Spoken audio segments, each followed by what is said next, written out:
Hello viewers, welcome to the lecture Basic Components in Film Language, Shot, Scene and Sequence.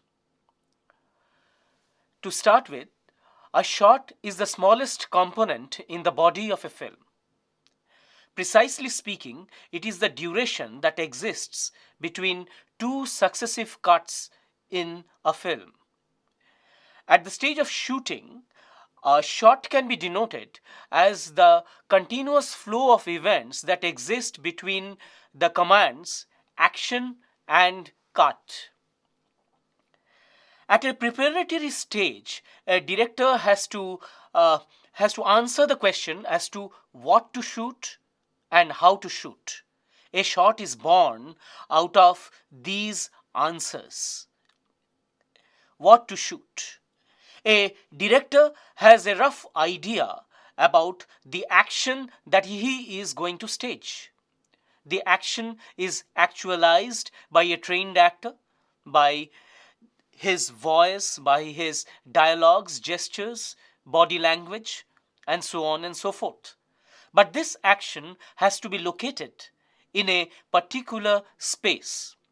That space could be an interior space, like that of an office room, a kitchen, a drawing room, and so on and so forth. Or alternatively, a exterior location, like a railway station, a roadside shop, or a marketplace.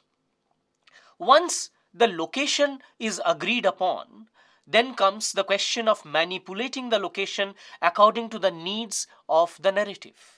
Supposing if the shot needs a character moving along a marketplace that is bereft of people, then the marketplace has to be manipulated in a way that is quite contrary to the usual image of the marketplace, which is abuzz with activity and exchange. Similarly, the other elements that are to be modulated are the properties and the costumes and the makeup of the character. Similarly, the lighting and the staging also has to be modulated, keeping in mind the realistic framework of the narrative within which the shot has to operate. Once all these elements have been modulated, the shot is ready for mounting. But another question still remains as to how to shoot. To answer this question, one has to go through the entire repertoire of shots that are available to a director. The repertoire of the shots that are available to a director can be classified in several manners.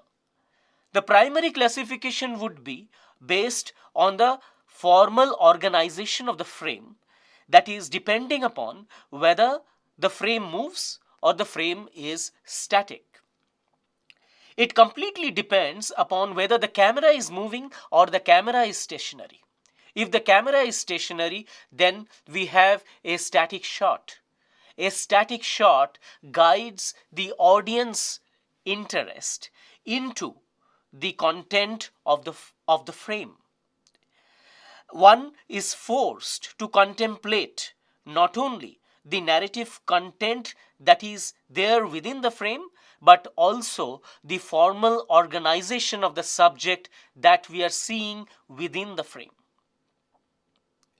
We are also asked to look at the interplay of environment that exists on that closed space, thereby giving it an inner rhythm. We can look at some examples of scenes or sequences which use static shots. For example, in a scene in the film Pother Panchali by Satyajit Ray, a moment appears in the film when the wife Sharbojaya receives a letter from her husband stating that he is due to appear in the house in a short time.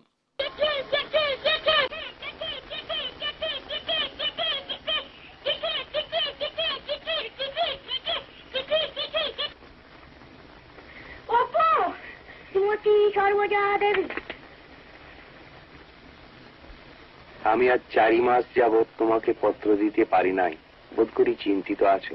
যাহা হোক, সংবাদ শুভ। ইদানিং রোজগারের উপায় হইয়াছে, আমি অল্পকালের মধ্যেই দেশে ফিরিব। অনুমান এতদিনে ভাগ্য ফিরিল। ঈশ্বর যাহা করেন তাহা মঙ্গলের জন্য।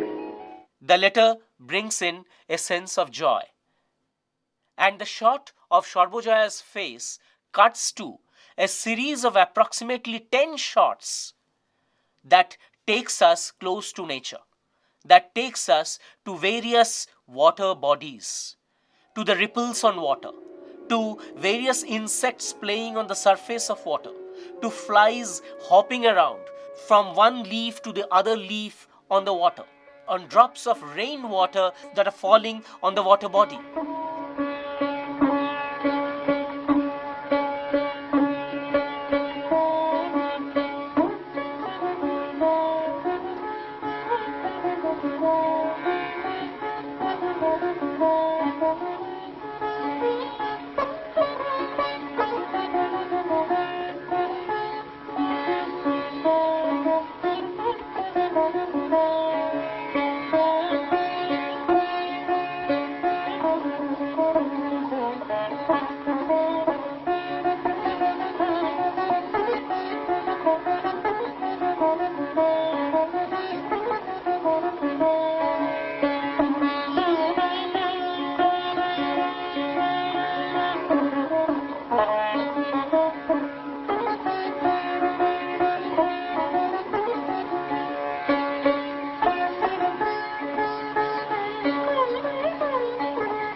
All these static shots create an interplay amongst themselves. This interplay is of a harmonious nature, and the joy of the scene comes forth from this harmonious interaction of the graphic elements that we see in each of these static shots. On contrary to static shots, we have the mobile shots, in which the frame moves in a certain manner. Depending upon the method of movement, whether the frame is rotated around its horizontal axis or vertical axis, we have either a tilt shot or a pan shot. Depending upon the movement of the camera itself, we have track shots or crane shots or even handheld shots. What does a mobile shot do which a static shot doesn't do? A mobile shot exposes new spaces and thereby creates a relationship between the new space and the old space. A mobile shot also follows a character which is constantly moving and therefore tracks the journey of a moving character. We can have beautiful examples of scenes built out of mobile shots. Let us look at this particular example, which is the first scene of Charulata, in which the character is constantly moving in the empty household and taking us to new spaces and exploring new spaces and their characters.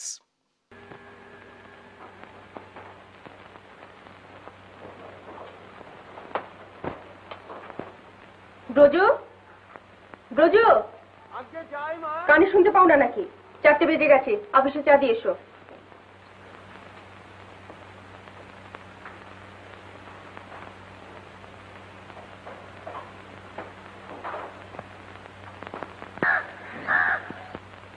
এই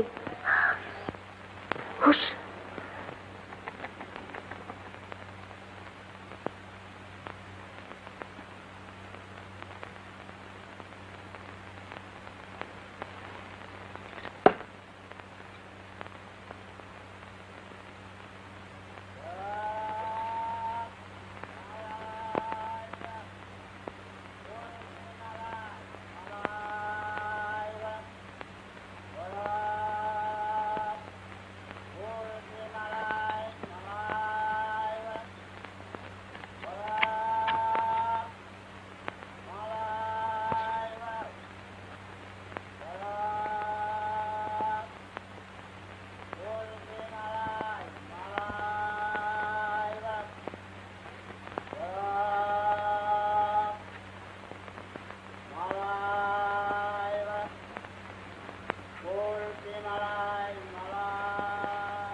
Bunkim, bunkim, bunkim, bunkim.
Another classification of shot is based on narrative principles. We have subjective shots and descriptive shots. What are subjective shots? In a subjective shot, we are seeing the point of view of a particular character in the film. A subjective shot is invested with the psychology of the character. As a result, the audience is seeing what the particular character is seeing. The films of Alfred Hitchcock, like Vertigo, Rear Window, Psycho, and so on, abound with examples of point of view shots or subjective shots. Subjective shots in the case of Alfred Hitchcock perform a very fundamental objective. They transfer the burden of guilt, uncertainty, and tension onto the spectator, because the spectator is watching the victim with same amount of intensity as the victimizer himself.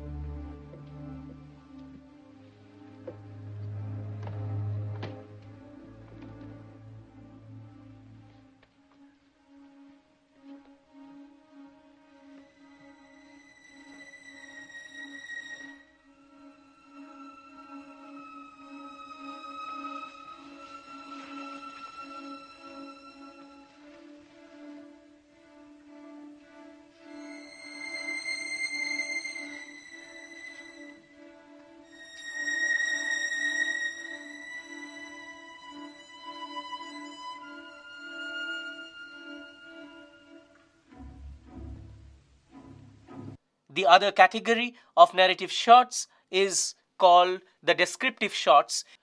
A descriptive shot is not attributable to any particular character in the film, but it describes the location in detail so that the various components and the relationship among the components of that location is quite clear to the audience.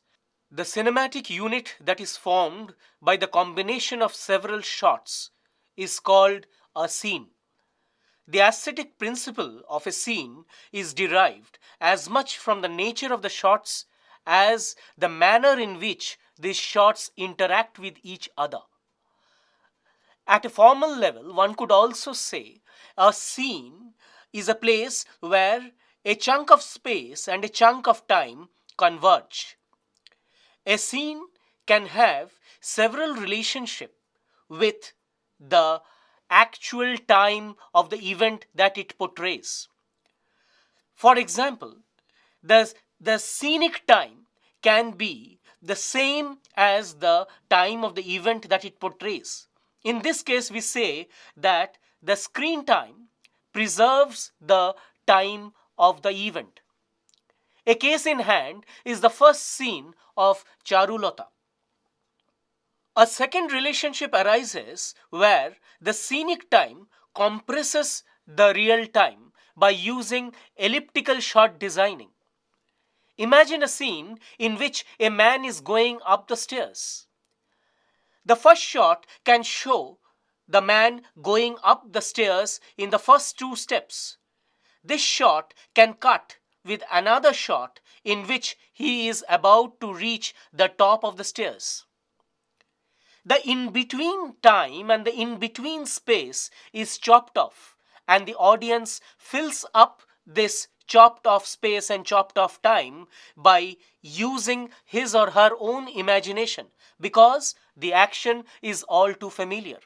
A third and more interesting relationship exists when the scenic time expands the real time. A case in hand is a film called Incident at Owl Creek Bridge, in which a character is about to be hanged. At the moment of his hanging, he imagines an escape.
the escape is picturized over 10 minutes.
But this imagination is snapped at the moment when the hanging is executed.